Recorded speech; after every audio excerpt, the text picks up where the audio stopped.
Hi friends எல்லாம் எப்படி இருக்கீங்க? இன்றைக்கி சூப்பரான டல்கோனா காஃபி கேக் தான் உங்கள் கூட நான் வந்து ஷேர் பண்ண போகிறேன். ஸோ இந்த கேக்கை பொறுத்த வரைக்கும் அது பார்த்தீங்கன்னா ரொம்பவே இது வித்தியாசமானது. ஸோ டேஸ்ட்டும் கூட ரொம்ப டிஃப்ரெண்ட்டாக இருக்கும். ஸோ வாங்க குயிக்காக கிச்சனுக்குள்ளார போயிடலாம். ஸோ இந்த டல்கோனா காஃபி செய்கிறதுக்கு பார்த்தீங்கன்னா நான் சன்ரைஸ் காஃபி பவுடர் தான் எடுத்திருக்கேன். ஸோ அது ஒரு 2 ரூபீஸ் பாக்கெட் பார்த்தீங்கன்னா அது ஒரு 2 எடுத்திருக்கேன். ஸோ அதிகமாகவும் சேர்க்க வேண்டாம், ஏன்னா வந்து கசப்புத்தன்மை வந்துடும். ஸோ இதில் பார்த்தீங்கன்னா வந்து ஒரு பவுலில் எடுத்துக்கோங்க. அதில் வந்து ஒரு 2 பாக்கெட் வந்து டல்கோனா காஃபி, அதுக்கப்புறம் வந்து ஒரு 2 ஸ்பூன் வந்து சுகர் ஆட் பண்ணியிருக்கேன். ஸோ இதில் நான் வந்து ஹாட் வாட்டர் பார்த்திங்கன்னா 2 ஸ்பூன் வந்து ஆட் பண்ணியிருக்கேன். ஸோ இது ஃபஸ்ட்டு வந்து நம்ம ஸ்பூனால் நல்லா கலந்துக்கலாம். ஸோ கலந்துட்டு அதுக்கப்புறம் நம்ம வந்து எலக்ட்ரிக் பீட்டர் வச்சு நல்லா வந்து பீட் பண்ணிக்கலாம். ஸோ நம்ம வந்து எப்போவும் டால்கோனா காஃபி நம்ம பண்ணுறோம்ல, ஸோ அதே மெத்தடில் தான் இதை வந்து ஃபஸ்ட்டு நம்ம வந்து பண்ண போகிறோம். ஸோ இப்போ பார்த்திங்கன்னா எலக்ட்ரிக் பீட்டரில் நல்லா வந்து நம்ம டார்க் கலர் இருந்த அந்த காஃபி இது பாருங்கள், இப்போ வந்து லைட் கலர் ஆகிடுச்சு. ஸோ இதில் வந்து இன்னும் கொஞ்சமும் நம்ம வந்து ஹாட் வாட்டர் ஆட் பண்ணி இன்னும் கொஞ்சம் நான் வந்து பீட் பண்ணி விட்டேன். ஸோ இப்போ பார்த்தீங்கன்னா நல்லா வந்து இந்த மாதிரி குவான்டிட்டி பாருங்கள் இவ்வளோ வந்துருக்குது. ஸோ இது இருக்கட்டும். இதை வந்து ஃப்ரீஜரில் நம்ம வந்து ஒரு 1/2 அன் ஹவர் நம்ம விட்டுடலாம். ஸோ அப்புறம் பார்த்திங்கன்னா வந்து இந்த கேக் டின்னில் தான் நான் வந்து பேக் பண்ண போகிறேன். ஸோ அதனால் வந்து ஃபஸ்ட்டு நம்ம வந்து ஃபார்ச்சூன் பேப்பர் ஆட் பண்ணி, அதாவது பட்டர் பேப்பர் ஆட் பண்ணி, இதில் வந்து கொஞ்சம் பட்டர் ஆட் பண்ணி நான் வந்து நல்லா மோல்டு பண்ணி எடுத்துடுறேன். ஸோ இதுக்கப்புறம் நம்ம வந்து என்ன பண்ணுறோன்னு பார்க்கலாம்.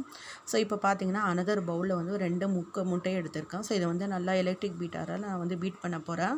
ஸோ உங்கள்கிட்ட வந்து விஸ்கு இருந்தாலும் நீங்கள் வந்து அதில் பீட் பண்ணிக்கலாம், உங்கள் சாய்ஸு தான். ஸோ என்கிட்ட இருக்குது. ஸோ அதனால் வந்து நான் எலக்ட்ரிக் பீட்டர் இதில் வந்து நல்லா ஃப்ளஃபியாக வந்து நம்ம முட்டையெல்லாம் பாருங்கள் லைட் கலராக வரணும். ஸோ டார்க் கலராக இருக்கிற அந்த எக்ஸெல்லாம் லைட் கலராக வர வரைக்கும் நம்ம வந்து நல்லா பீட் பண்ணிக்கலாம். ஸோ இப்போ பார்த்திங்கன்னா நல்லா பீட் பண்ணிட்டேன். ஸோ அனதர் பவுலில் பார்த்திங்கன்னா ஒரு பெரிய பவுல் எடுத்திருக்கேன். ஸோ இதில் வந்து நான் ஒரு 200 கிராம், அதாவது 200 கிராம் வந்து நான் மைதா மாவு எடுத்திருக்கேன். ஸோ இன்னொரு கேக் வீடியோவில் நான் ஆட் பண்ணியிருக்கேன். ஸோ அதே மெஷர்மெண்ட்டு தான். ஸோ இப்போ வந்து நல்லா இதை வந்து சலிச்சிடலாம். ஸோ நம்ம வந்து முட்டை பேக் பண்ணி எடுத்திருக்கோம். ஸோ இப்போ பார்த்திங்கன்னா வந்து இதில் பேக்கிங் சோடா வந்து 1 ஸ்பூன் ஆட் பண்ணிக்கிறேன். கொஞ்சம் வந்து நம்ம ஆப்ப சோடா, அதாவது வந்து சமையல் சோடான்னு சொல்லுவோம், அது ஒரு வந்து 1/4 ஸ்பூன்னா. அதுக்கப்புறம் பார்த்திங்கன்னா கொஞ்சம் உப்பு, ஒரு சின்ன கையளவு, சின்ன ஒரு விரல் அளவில் பிஞ்சு உப்பு ஆட் பண்ணியிருக்கோம். ஸோ இது எல்லாமே ஃபஸ்ட்டு நம்ம வந்து நல்லா கலந்துக்கலாம். இல்லைன்னா அங்கங்கே வந்து பேக்கிங் சோடா, அதுக்கப்புறம் வந்து சமையல் சோடையெல்லாம் அங்கங்கே திட்டாக இருக்கும். ஸோ அதனால் வந்து மைதா மாவோட இது 3 ஆட் பண்ணி நல்லா கலந்துக்கலாம் நம்ம ஃபஸ்ட்டு. ஸோ இது இருக்கட்டும். ஸோ இப்போ பார்த்திங்கன்னா நம்ம வந்து இந்த முட்டை மிக்சரில் வந்து, அதாவது 2 முட்டை போட்டு நம்ம நல்லா பீட் பண்ணோம். ஸோ அதில் பார்த்திங்கன்னா நான் வந்து நம்ம கலந்து வச்சு அந்த மைதா மாவு எல்லாமே கொஞ்சம் கொஞ்சமாக ஆட் பண்ணிக்கலாம். ஒரு 2-3 தடவை ஆட் பண்ணிக்கலாம். அதாவது கட் அண்ட் ஃபோல்டு மெத்தடில் நம்ம ஆட் பண்ணோம். ஒரே பக்கமாக வந்து கலக்கணும். ஸோ நான் அனதர் சைடு கலங்கினா அதில் இருக்கிற ஏர் பபிள்ஸ் எல்லாம் ரிலீஸ் ஆகிடும். ஸோ இந்த மாதிரி கட் அண்ட் ஃபோல்டுன்னு நம்ம வந்து கலந்துக்கலாம். ஸோ இந்த மாதிரி ஒரு 2 பார்ட் அல்லது 3 பார்ட்டாக நீங்கள் வந்து கலந்துக்குங்க. ஸோ அப்போ தான் வந்து நல்லா வந்து நமக்கு கேக் வந்து ஃப்ளஃபியாக வரும். ஸோ இப்போ இதில் வந்து நம்ம மாவு ஆட் பண்ண உடனே கொஞ்சம் வந்து திக்காக வரும். ஸோ அந்த டைமில் வந்து பால் எடுத்துக்கோங்க. நீங்கள் ஒரு 2 ஸ்பூன் பால் மட்டும் ஆட் பண்ணிக்கோங்க. ஸோ தென் பார்த்தீங்கன்னா நான் இதில் வந்து ஆயில் ஆட் பண்ணியிருக்கேன், அரோமா இல்லாத ஆயிலில். ஸோ சன்ஃப்ளவர் ஆயில் எது இருந்தாலும் பரவாயில்ல. ஸோ அதை வந்து ஒரு 3/4 கப் இதில் வந்து ஆட் பண்ணியிருக்கேன். ஸோ நான் வந்து இந்த பிளாக் கலர் கப்பால் தான் மெஷர் பண்ணியிருக்கேன். 3/4 கப் மாவுக்கு ஒரு 3/4 கப் வந்து ஆயில் ஆட் பண்ணியிருக்கேன். ஸோ இதில் வந்து சுகரும் நான் ஆட் பண்ணியிருக்கேன் கொஞ்சம். ஸோ இப்போ பார்த்திங்கன்னா நம்ம கேக் டைன் வந்து ரெடி ஆகிடுச்சு. ஸோ அந்த டைனில் வந்து எல்லாமே வந்து ப்ளேஸ் பண்ணிக்கலாம். ஸோ இப்போ வந்து நான் குக்கரில் தான் செய்ய போகிறேன். ஸோ அதனால் வந்து கொஞ்சம் உப்பு போட்டு வந்து ப்ரீஹீட் பண்ணியிருக்கேன் 15 மினிட்டு. ஸோ இப்போ வந்து நம்ம ப்ளேஸ் பண்ணிட்டோம். ஒரு 40லேருந்து 45 மினிட் வரைக்கும் நம்ம கேக் வந்து ரெடி ஆகிடும். ஸோ இப்போ வந்து 45 மினிட் ஆகிடுச்சு. நான் வந்து அன்மோல்ட் பண்ணிட்டேன் கேக் ஆற விட்டு. ஸோ இப்போ இந்த மேலே இருக்கிற பட்டர் பேப்பர் மட்டும் நம்ம வந்து ரிலீஸ் பண்ணிடலாம். ஸோ நல்லா வந்து கேக்கை பார்த்திங்கன்னா ஒரு வந்து 20லேருந்து 25 மினிட் வரைக்கும் ஆற விட்டுடுங்க. ஸோ இப்போ பாருங்கள் நம்ம பட்டர் பேப்பர் வந்து ரிமூவ் பண்ணிட்டோம். ஸோ இதில் எவ்வளோ ஃப்ளஃபியாக சாஃப்டாக நம்ம போட்ட மெஷர்மெண்ட் இன்க்ரீடியன்ஸ் மட்டும் கரெக்டாக போட்டால் நம்ம ஸ்பாஞ்ச் கேக் ஆட்டும் நமக்கு கேக் ரெடி ஆகிடும். ஸோ இதை பார்த்திங்கன்னா நான் வந்து 2 பார்ட்டாக வந்து டிவைட் பண்ணியிருக்கேன், அதாவது கட் பண்ணி எடுத்திருக்கேன். ஸோ இப்போ நெக்ஸ்ட்டு பார்த்திங்கன்னா நம்ம வந்து 3rd மெத்தடில் இருக்கோம் இதில். ஸோ இப்போ வந்து விப்பிங் க்ரீம் நம்ம வந்து ரெடி பண்ண போகிறோம். ஸோ அதுக்கு வந்து ரெடிமேட் விப்பிங் க்ரீம் இந்த மாதிரி உங்களுக்கு பேக்கெட்ஸில் கிடைக்கும். பெரிய பெரிய டிபார்ட்மெண்ட் ஸ்டோர்லாம் அவைலபிளாக இருக்கும். ஸோ இதில் வந்து கொஞ்சம் உள்ளார வந்து கட்டியாக இருக்கும். அதை ஃபஸ்ட்டு வந்து அந்த கட்டி ரிலீஸ் பண்ணிவிடுங்க. ஸோ இந்த விப்பிங் க்ரீமில் பார்த்திங்கன்னா நான் வந்து ஒரு 2லேருந்து 3 ஸ்பூன் வரைக்கும் நான் வந்து பால் ஆட் பண்ணேன், சில்லுடு பாலில். ஸோ ஆட் பண்ணி இப்போ பார்த்தீங்கன்னா எலக்ட்ரிக் பீட்டரில் நல்லா வந்து நான் மிக்ஸ் பண்ணிட்டேன். ஏன்னா அதெல்லாம் வந்து நம்ம வந்து வீடியோ கிளிக் பண்ணோன்னா அதெல்லாம் லென்த்தியாக வரும் வீடியோ. ஸோ அதனால் அது வந்து நான் ஸ்கிப் பண்ணிட்டேன். நம்ம எலக்ட்ரிக் பீட்டரில் வந்து அந்த விப்பிங் க்ரீம் வந்து பீட் பண்ணுறது. ஸோ இப்போ பார்த்தீங்கன்னா இதில் இருந்து இந்த விப்பிங் க்ரீம்லேருந்து ஒரு 3 ஸ்பூன் மட்டும் தனியாக எடுத்து வைக்கிறேன். இது எதுக்குன்னு பார்த்தீங்கன்னா நம்ம வந்து சீசனிங் பண்ணுறதுக்கு கேக்கு. ஸோ அதுக்கப்புறம் நான் உங்களுக்கு வந்து அது எப்படின்னு சொல்லி சொல்கிறேன். ஸோ இதுலேருந்து ஒரு 3 ஸ்பூன் மட்டும் தனியாக எடுத்து வச்சிடலாம். ஸோ இப்போ பார்த்தீங்கன்னா அந்த நம்ம வந்து 3 ஸ்பூன் எடுத்து வச்சோம்ல, அந்த க்ரீமில் பார்த்தீங்கன்னா நம்ம ஃபஸ்ட்டு வந்து அந்த டல்கோனா காஃபி அந்த பேக் ரெடி பண்ணியிருக்கோம். ஸோ அதுலேருந்து ஒரு 3 ஸ்பூன் இதில் வந்து ஆட் பண்ணிக்கலாம்.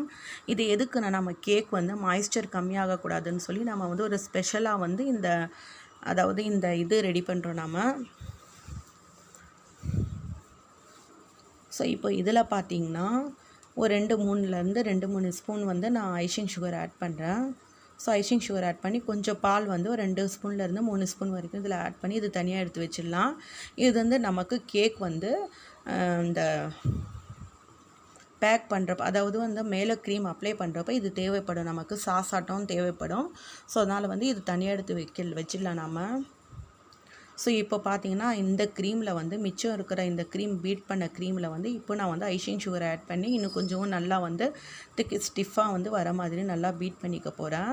ஸோ இது குறைந்தபட்சம் பார்த்தீங்கன்னா உங்களுக்கு வந்து இந்த கன்சிஸ்டன்சி கரெக்டாக வரணும். அதாவது இந்த பாத்திரம் வந்து கீழே கமுத்துனீங்கன்னா அந்த க்ரீம் வந்து கீழே விழக்கூடாது, ஸ்டிஃபாக இருக்கணும். ஸோ அதுதான் வந்து கன்சிஸ்டன்சி. ஸோ அந்த மாதிரி வர வரைக்கும் நல்லா பீட் பண்ணி எடுத்துக்குங்க. ஸோ உங்களுக்கு பார்த்தீங்கன்னா க்ரீம் பேஸ்டில் வந்து விப்பிங் க்ரீம் கிடைச்சா கூட நீங்கள் வந்து அதை வாங்கி பண்ணிக்கலாம். ஸோ எனக்கு வந்து அந்த பவுடர் பேஸில் தான் கிடைச்சிது.